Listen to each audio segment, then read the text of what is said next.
Fascist Awami শাসনের ছায়ায় গড়া তাপসের আন্তর্জাতিক লুটপাট সাম্রাজ্য। সাবেক মেয়র ফজলে নূর তাপস দেশের একজন পরিচিত মুখ হলেও বাস্তবে তিনি ছিলেন বহু রাষ্ট্রে ছড়ানো বিশাল এক অবৈধ সম্পদের মালিক। আইন পেশার আড়ালে ও মৎস্য খামারের পরিচয় নিজের সম্পদের উৎস আড়াল করলেও তদন্তে বেরিয়ে এসেছে তার দুর্নীতির রাজত্বের ভয়াবহ চিত্র। দেশে যতটুকু সম্পদ রয়েছে তার চেয়ে বহুগুণ বেশি বিনিয়োগ তিনি করেছেন বিদেশের বিভিন্ন দেশে, বিশেষ করে যুক্তরাজ্য, সিঙ্গাপুর, সংযুক্ত আরব আমিরাত, মালয়েশিয়া ও যুক্তরাষ্ট্রে।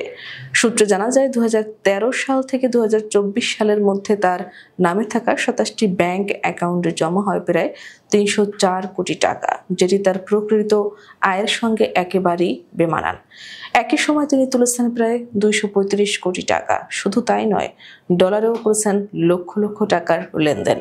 এসব লেনদেনের কোনো বৈধ উৎস নেই বলেই জানিয়েছেন দুর্নীতি দমন কমিশন দুদক।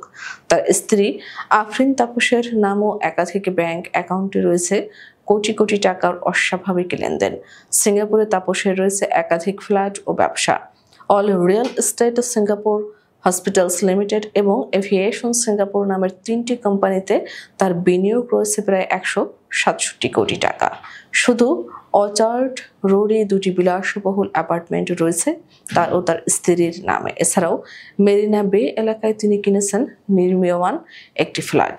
দুবাইতে রয়েছে 2টি বিলাসবহুল অ্যাপার্টমেন্ট। একাধিক সূত্র বলছে, সাবেক প্রতিমন্ত্রী নজরুল হামিদের প্রত্যক্ষ সহযোগিতায় তাপস এসব সম্পদ গড়ে তুলেছেন।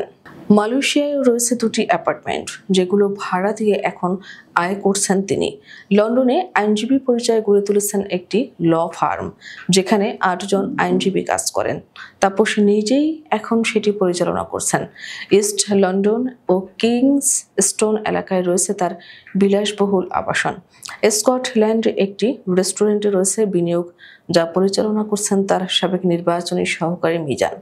তাপসের প্রতি বছরের ভ্রমণ পথ ছিল Dhaka, Singapore, London, new York, Dubai, Dhaka. একাধিকবার এই একই রুটে তার ভ্রমণের তথ্য মেলে, যা ইঙ্গিত দেয় বিদেশে অবৈধ অর্থ হস্তান্তর এবং বিনিয়োগই ছিল এসব সফরের উদ্দেশ্য। মেয়র থাকাকালে কিংবা আইনজীবী হিসেবে পাওয়া বেতনের মাধ্যমে এসব সম্পদ অর্জনের ব্যাখ্যা মেলে না।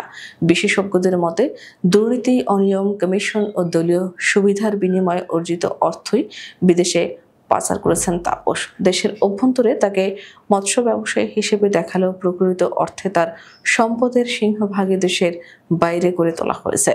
তাপসের বিদেশে রাখা সম্পদের ব্যাপারে এখন পর্যন্ত দুদক, সিআইডি বা বাংলাদেশ ব্যাংক কোনো উদ্যোগ গ্রহণ করেনি।